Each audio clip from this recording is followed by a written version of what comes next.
wabarakatuh. Waalaikumsalam warahmatullahi wabarakatuh. Selamat siang semuanya. Siang, Bu. Masih semangat ya siang ini? Walaupun tadi udah ada mata kuliah lainnya lagi ya kan, tapi tetap saya berharap semuanya masih semangat untuk mengikuti perkuliahan kita, yaitu analisa bahan dan makanan. Tentu saja dengan saya dosen pengampunya Bu Juli. Oke, baiklah, tapi sebelum kita memulai perkuliahan hari ini, seperti biasa saya mempunyai satu buah pantun. Oke ya, tolong dibantu apanya? Oke, kalau makan jangan berantakan. Jagalah dapur, jangan berserakan. Mumpung salam belum saya ucapkan, yang ingin ke WC saya persilahkan. Jadi kalau ada yang ingin ke WC dipersilahkan sekarang ya. Jadi harapannya di tengah perkuliahan itu tidak ada lagi yang ke WC sehingga nanti menginterupsi perkuliahan kita. Oke, baiklah. Tentu saja seperti biasa sebelum kita memulai perkuliahan kita ada capaian pembelajaran yang harus kita ikuti, yaitu di sini mahasiswa akan menerapkan metode kualitatif dan juga metode kuantitatif dalam analisis protein. Sebelumnya, apa itu metode kualitatif dan kuantitatif yang kalian ketahui?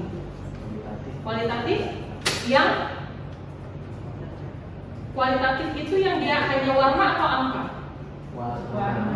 Kualitatif berarti dilihatnya berdasarkan tampilannya, ya kan, bisa warna, bisa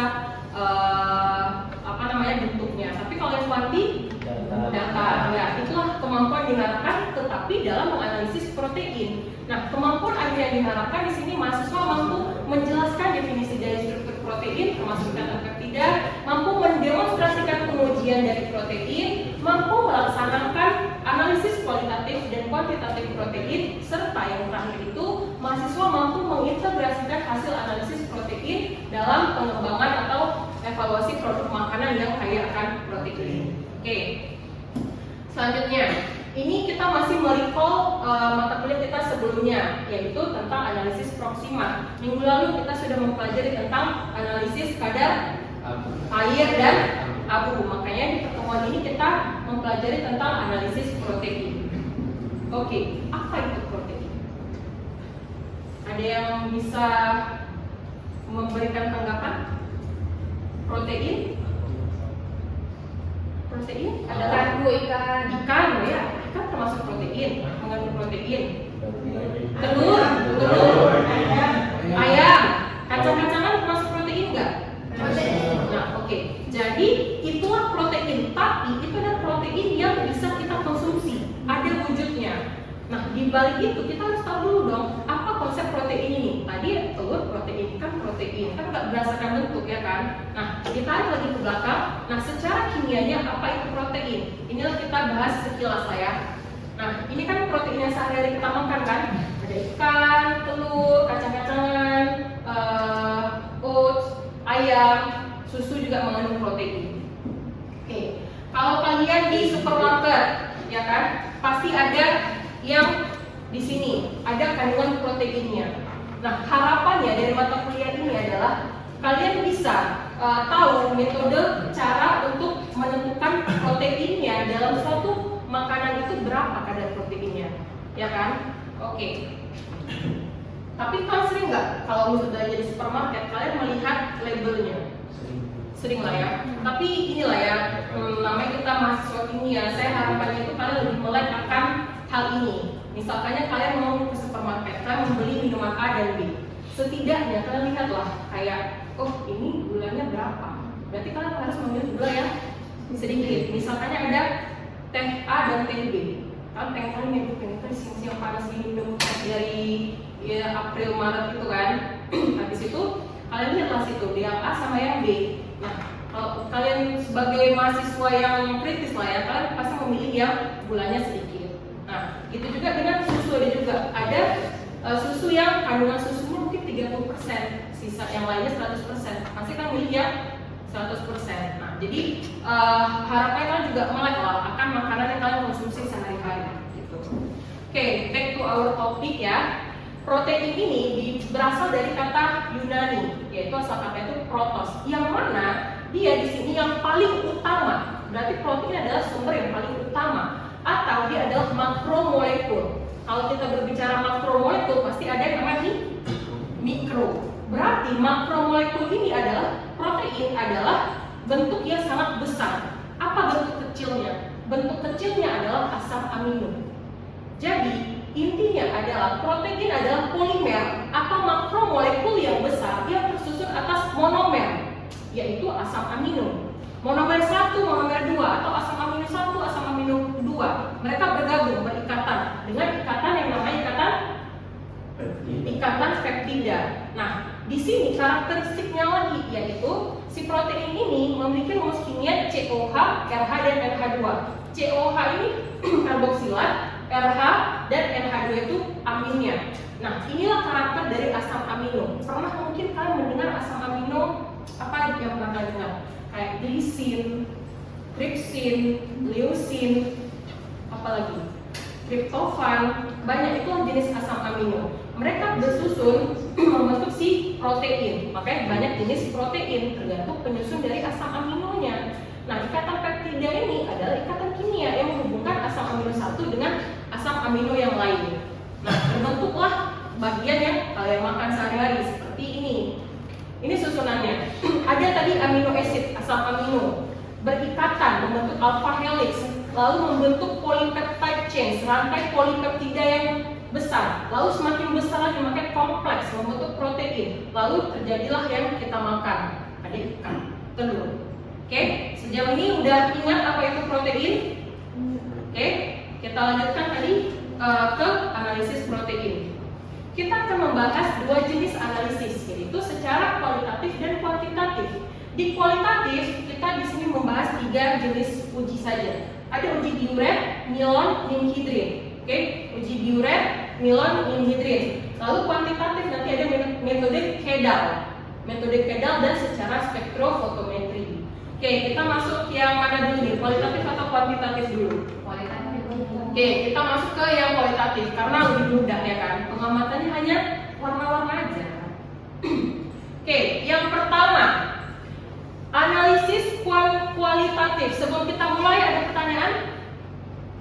Pas sejauh ini ya. Oke, analisis kualitatif adalah untuk mengidentifikasikan ada tidaknya zat tersebut atau gugus tersebut dalam suatu sampel. Dia cuma ada enggaknya saja. Biasa bisa melalui warna. Nah, di sini kita melakukan uji diuret untuk menandakan adanya si ikatan peptida tadi. Ikatan peptida ini ada di protein nggak tadi? Ada, sebagai yang menghubungkan asam amino 1 dan yang lain. Nah, jadi uji diuret ini untuk menunjukkan ada tidaknya ikatan peptida. Nah, kalau dia ada ikatan peptida, tentu saja senyawa tersebut mengandung protein atau sampel tersebut. Nah, di sini perubahan warna uji diuret menjadi warna ungu. Oke, ingat uji diuret warna ungu karena di terakhir ini nanti kita akan ada quiz ya sedikit. Nah, kita lihatlah dari sudut kanan. Diuret test di sini ada air lah ya. Kalau air dia transparan, anggap di sini warna itu transparan. Nah, kita harus ada sebagai kita masuk ini kita harus ada pengujian blanku kosong. Berarti kita masukkan situ air saja, yang satunya lagi ditambahkan dengan protein. Nah, kalau dengan air saja ditambahkan dengan si komponen, si compound dari diuret test, maka dia tidak akan berubah warna. Tetapi ketika si compound diuret test itu kita masukkan ke tempat yang ada protein, maka dia akan berubah warna menjadi ungu. Terlihat dia dengan jelas. Nah, di sini secara prinsipnya ada ion tembaga Cu2 positif. Dalam reagen diuret itu bereaksilah dia dengan ikatan peptida, makanya menghasilkan warna ungu. Karena lagi kita mahasiswa kimia, kita harus tahu mekanisme reaksinya. Anggap sebelah kirinya adalah peptidenya, peptidanya. Tadi direaksikan dengan Cu, berarti si diuret test ini mengandung Cu2 positif. Si peptida berikatan dengan Cu menghasilkan yang kita sebut dengan kompleks. Nah, seperti kita ketahui, di senyawa kimia kompleks ini biasa menghasilkan warna. Itulah dia membuat dia berwarna. Kita lihat si Cu ini dia berikatan dengan gugus N tadi. N di sini ini kan ada tanda elektronegatif yang dia bisa berikatan dengan yang lain. Berarti di sini N negatif berikatan dengan Cu2 positif. membentuk kompleks yang bernama peptide copper complex. Beginilah dia bentuknya, sehingga menghasilkan warna ungu. Oke, kita lihat sedikit ada video dari, sebenarnya masih animasi juga ya videonya.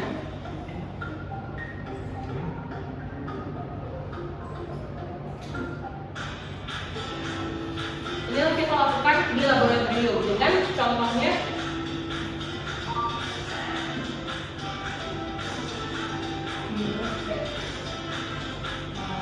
Oke, inilah videonya yang ada. Kalau di sini ada dua tabung reaksi, di mana tabung reaksi yang pertama itu berisikan aqueous kosong dan yang satu lagi berisikan sampel. Di sini contoh sampelnya adalah albumin atau putih telur, maka dia akan berubah warna menjadi warna ungu.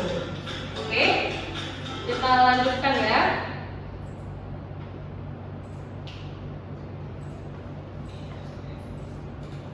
Oke, selanjutnya yang kedua kita masuk ke uji nilon.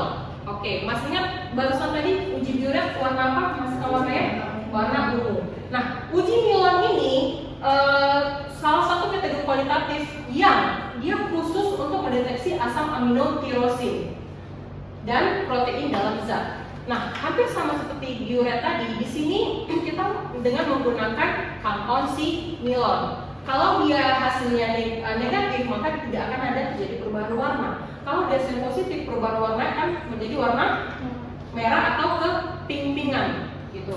Merah menunjukkan adanya protein, yaitu khusus untuk protein yang bernama asam amino tirosin. Oke, untuk strukturnya di sini sudah ada contoh asam amino tirosin tadi, ya kan? Nah, direaksikan dengan HNO3 atau Hg, raksa. HgNO3. Berarti nilon tadi ini mengandung HgNO3 atau HgNO3 dua kali. Bereaksilah dia dengan asam aminotirosin, maka dia akan membentuk senyawa kompleks. Kembali lagi, senyawa kompleks inilah yang menghasilkan warna. Pada kasus ini warna yang dihasilkan itu adalah warna merah. Kita lihat di sini ada Hg, raksa berikatan dengan oksigen dari si peptide tirosin ini tadi, maka membentuklah kompleks dari produk si nilon ini. Kita dapat lihat gambarnya pada sisi kanan ini. Yang negatif dia tetap tidak berubah warna, yang positif dia berubah warna menjadi bisa merah atau ke merah keping-pingan gitu. Oke, prinsip dasarnya adalah reaksi dia bereaksi dengan si fenol. Fenol itu adalah gugus si OH yang ada pada tirosin. Nah, kalau yang tadi dia bereaksi dengan M dari si amin yang biuret. Tetapi kalau si nilon dia bereaksi dengan fenol, OH. Gugus fenol itu adalah gugus dari OH, yang mana dalam hal ini itu berada pada tirosin. Nah, direaksikan dengan reagen nilon yang mengandung merkuri nitrat, maka dia akan berubah warna menjadi merah muda atau merah, di mana dikenal dengan Milon's reaction. Oke, sejauh ini ada pertanyaan? Masih bisa diikuti? Oke. Selanjutnya, yang terakhir untuk uji kualitatif ada yang namanya uji ninhidrin atau dikenal dengan Brueggemann sparkle. Sama seperti biuret, dia berubah menjadi warna ungu, tapi di sini nggak clear ungu, masih ada warna kebiru-biruannya. Kalau yang tadi sebelumnya si nilon tadi dia bereaksi si Hg dengan si OH, sekarang si ninhidrin ini dia mengoksidasi si amina gugus NH2 menghasilkan produk yang memberikan warna. Oke, kita lihat dari si strukturnya. Nah, di sebelah kanan pojok atas perubahan warnanya itu jelas. Di sini ada warna ungu. Tetapi kita lihat nggak di sini? Ada dua warna. Ada warna apa saja di sini yang berubah? Menjadi warna kuning. Berarti ada warna kuning dan warna ungu. Apa sih bedanya? Kenapa yang kali ini dia menghasilkan dua warna? Nah, berarti si ninhidrin ini bisa mendeteksi asam amino prolin dan asam amino yang lainnya. Nah, kalau yang memberikan warna ungu ini, yang warna ungu ini tadi, ini berarti dia dia berarti bisa untuk asam amino pada umumnya. Ini asam amino pada umumnya. Tetapi kalau di dalam protein itu mengandung asam amino prolin, maka dia akan berubah warna menjadi kuning. Nah, berarti dia ini lebih spesifik lah ya. Bisa menentukan asam amino yang umum dan bisa menentukan asam amino si prolin tadi ini. Dengan reaksinya itu dia bereaksi dengan si gugus N dan H-nya. Kalau ini dia ke gugus N-nya saja sehingga membentuk kompleks ini tadi. Oke, sejauh ini kalau kalian dihadapkan sama di depan kalian ada telur, kalian akan memilih menguji telur itu dengan metode yang mana? Biuret, nilon, atau limidrate? Biuret. Kenapa biuret? Karena lebih clear kelihatannya. Oke. Kalau misalkan ada suatu protein yang kita nggak tahu apa, kita sebut dia protein X. Kalian akan memilih menguji dia dengan yang mana? Menurut kalian yang mana yang lebih spesifik hasilnya? Biuret, nilon, atau nimhidrin? Bisa kayak nimhidrin ya. Karena biuret dia general, dia bisa semuanya. Nah, kita sebagai mahasiswa kita harus menentukan. Misalkannya kita mau cuma sekedar ada aja dulu, kita bisa ke biuret. Tetapi kalau misalnya ada pilihan lain di situ, bisa kalian mengujinya dengan nimhidrin karena dia bisa dapat sekaligus. Kalau warnanya ungu berarti terdapat asam amino. Tetapi kalau warna kuning kalian udah double confirm gitu. Kalau di situ ternyata ada gugus atau asam amino prolin di dalam protein tersebut gitu.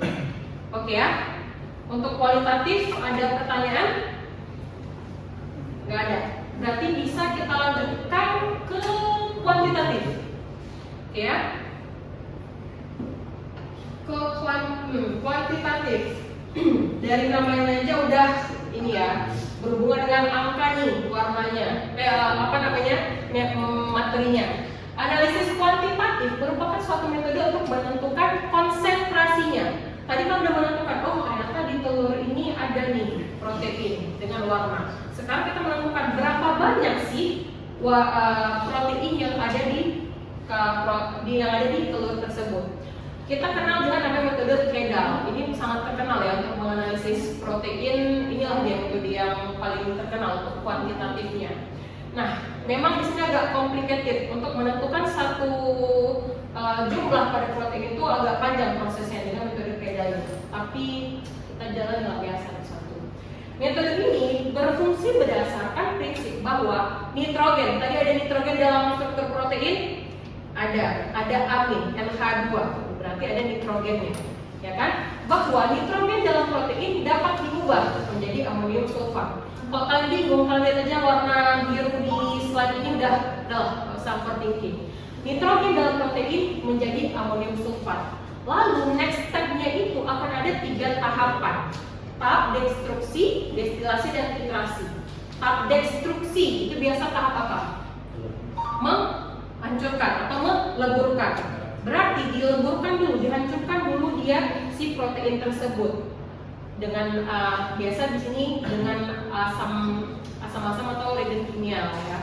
Tahap destilasi dan terakhir tahap titrasi. Ada 3 tahapan pada metode Kedal. Oke, inilah dia tahapannya. Yang pertama, penguraian tadi yang destruksi atau penghancuran. Dia menggunakan asam sulfat H2SO4. Seperti yang kita ketahui, asam sulfat itu asam yang cukup pekat ya, kuat. Nah, lalu diubahlah dia menjadi amonium. Setelah itu asam sulfat berarti itu asam atau basa sifatnya? Asam. Karena dia sifatnya asam lalu dinetralisasi sehingga tidak terlalu asam, mencapai pH netral ya 7 gitu. Nah, dinetralisasi dengan menggunakan larutan NaOH. NaOH basa, ya kan? Nah, menjadilah dia dari yang amonium menjadi amonia. Selanjutnya kita destilasilah dia. Amonia yang sudah dihasilkan tadi dari hasil destruksi tadi lalu didestilasi dan dikumpulkan dalam larutan penampung yang berisi dengan asam borat atau asam hidroklorida HCl, hidroklorid. Nah, terakhir setelah dihasilkan di larutan penampung ini tadi, terakhir sekali itu Larutan yang mengandung amonia diliterasi dengan larutan asam, biasanya di sini larutan HCl. Lalu ditentukan titik akhirnya lewat si titrasi ini tadi, lalu diketahui dengan ditandai dengan indikator, bisa kita gunakan di akhirnya itu nanti indikator pH. Nah, lalu setelah dapat hasilnya, kita melakukan perhitungan kita seperti biasa ya, V1 N1 sama dengan V2 kali N2. Nah, kandungan ini nanti kita konversi. Misalkan kandungan nitrogen dapat dihitung dari volume asam yang digunakan.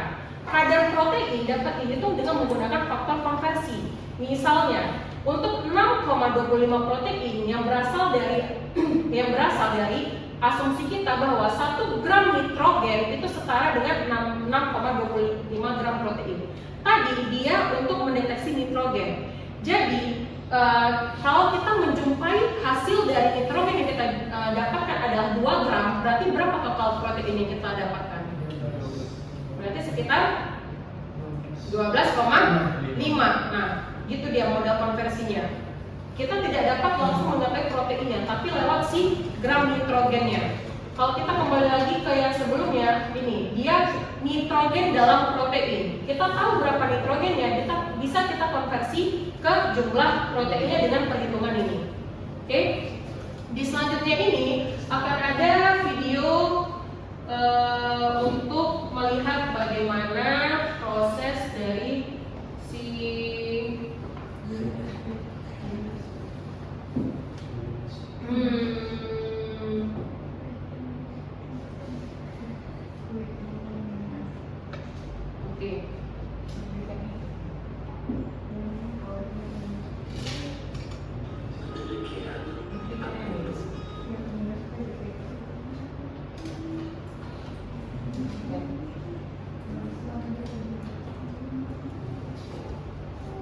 Oke, bentar ya, agak-agak ini sedikit. Oke, udah nampak? Oke, kita lanjutkan ya.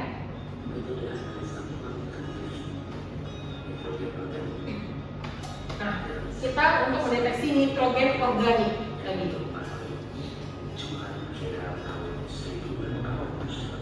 Nah, ini diketahui awalnya dari si Johann Cadel 1883 tadi ya. Nah, pertama COSO4 ditimbang sebanyak sekian gram yang sudah tertera. Ini nanti kita lakukan di laboratorium. Nah, karena ini kita teori, nanti ke depan kan akan ada lab-nya. Ini yang kalian lakukan nanti di lab juga. Biasa ini akan ada judul ini dibawakan oleh laboratoriumnya.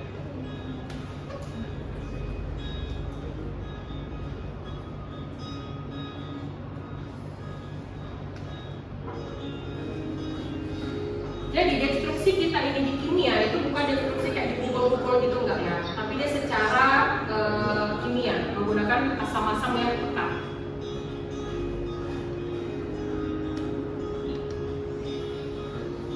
Dengan menggunakan H2SO4 tadi dimasukkan ke lambung Cadel, dia ada lambung khusus. Jadi ada COSO4, ada K2SO4, ditambahkanlah si H2SO4.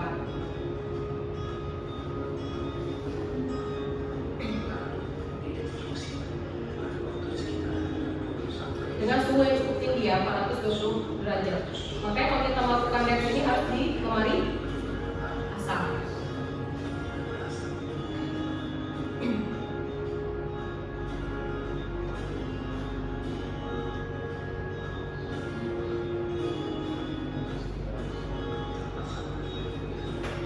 Selanjutnya ada proses destilasi menggunakan NaOH ditambahkan dengan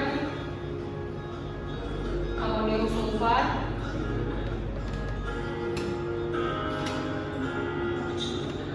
Ini masih di proses destilasi. Jadi memang cukup panjang lah di sini kita untuk menemukan berapa banyak nitrogennya.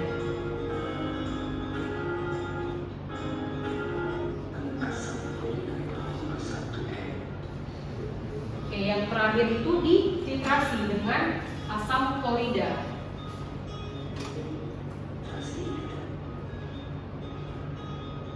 Oke, inilah titik akhir perubahan warnanya itu, yaitu tadi warna apa? Warna merah muda. Warna itu merah muda. Nah, dengan rumus yang dicari lah rumusnya, ada persen dari nitrogennya, ada jumlah HCl per bobot sampel yang sudah kita pakai tadi. Inilah dia proses pencarian nitrogennya. Lalu kita konversi, berapa tadi 1 gram nitrogen? 6,25.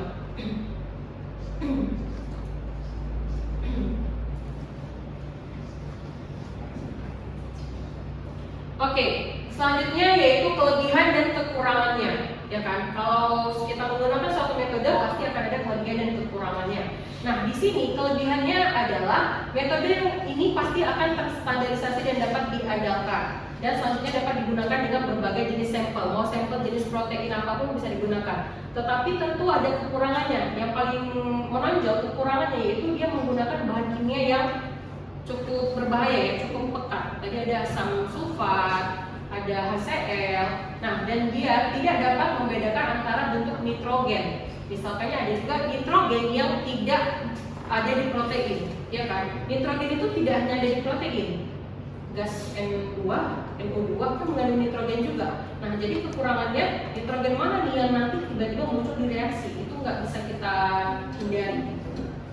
Oke, ini metode pedal dan sampai kita ke metode yang paling terakhir, yaitu dari metode spektrofotometri UV vis. Pernah dengar sebelumnya? Kalau kita bahas foto, berarti di sini menunjukkan cahaya, ya kan? Metri berarti ada pengukuran, UV vis, UV visible, ya kan? Berarti panjang gelombangnya itu ya, sinar ultraviolet, betul, visible, yang terlihat, ya. Oke, nah kita menggunakan alat ini untuk mengukur. Di sini ada transmitasi, ini di prinsip alatnya. Untuk ada di sini ada transmitasi, refleksi dan juga absorbasi. Nah, lalu di sini dia umum untuk digunakan karena kemampuannya dalam menganalisa begitu banyak senyawa kimia.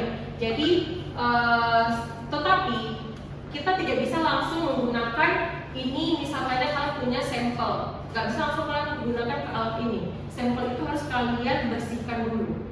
Nah, ditakutkan nanti akan ada pengotor-pengotor yang lain yang tidak diinginkan yang masuk atau menginterupsi si penggunaan UV vis ini, gitu. Ini nanti habis ini nanti kalian akan ada juga mata kuliah di analitik 2, ya kan? Ini nanti akan membahas spektrofotometri UV vis untuk lebih detailnya lagi. Oke. Kelebihan dari si spektrofotometri UV vis yaitu dia panjang gelombangnya mudah terdeteksi. Lalu analisanya sederhana. Ini analisa hanya tinggal 5, nggak nyampe 1 menit lah gitu. Kalian mempersiapkan sampelnya, masukkan ke alat, udah terdeteksi tuh berapa panjang gelombangnya, baru kalian konversi. Oke, kelemahannya yaitu mungkin akan ada perbedaan dari pH, power of hydrogennya, suhu dan zat pengganggu yang tadi saya sebutkan. Makanya sebelum kita melakukan analisa dengan spektrofotometri ini harus kita hilangkan dulu zat pengotornya. Nah, lalu terbatasnya penggunaan tugas fungsional dari elektron valensi yang memiliki energi. Dan yang terakhir itu biasanya pada alatnya kita harus menggunakan sinar yang monokromatis, gitu. Oke, jadi sekarang kalian secara calon-calon ilmuwan lah ya, sebagai mahasiswa dulu, sebagai mahasiswa yang berpikir sangat kritis. Jadi kalian sebagai mahasiswa akan pertama melakukan uji kualitatif dulu atau kuantitatif dulu? Uji kualitatif dulu, setelah itu baru ke kuantitatif, ya betul. Untuk kita recall lagi ya yang tadi, untuk uji kualitatif tadi ada 3, yaitu uji uret, dihidrin dan nilon. Oke, uji uret perubahan warna menjadi warna ungu. Kalau uji dihidrin menjadi warna merah. Yang terakhir uji nilon merah. Salah, iya betul, salah. Berarti masih ada yang agak baru ya kan. Yang diuret itu dia memasukkan warna ungu. Nilon itu dia merah. Dan yang dihidrin dia ungu, tapi kadang dia bisa kekuningan, kuning. Nah, yang kedua tadi ada uji kuantitatif dengan menggunakan 2 metode. Yang pertama metode pedal. Yang kedua spektrofotometri UV vis. Oke,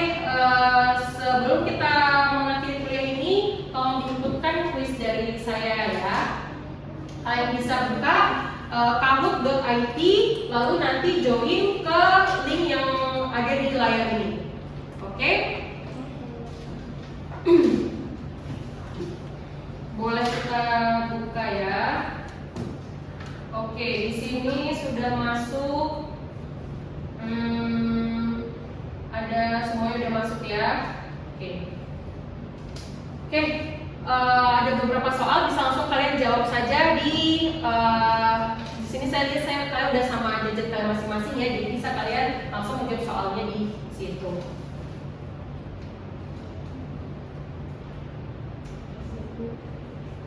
Oke, ini sudah beberapa yang input soal jawabannya.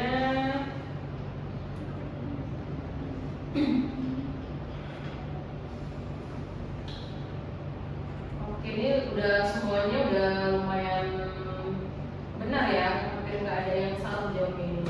Perubahan warna, Torik benar, Lailan benar. Oke, terima kasih sudah menjawab kuisnya dengan sangat baik. Saya lihat dari sini persentasenya yang menjawab dengan benar itu 98% ya, hampir 100%. Jadi harapannya kalian mampu lah, harapan kalian yang tadi ada di kemampuan yang diharapkan kan mampu mengaplikasikan ini ke depannya. Oke, maka saya akhiri kuliah kita hari ini. Bila itu berhidayah, salam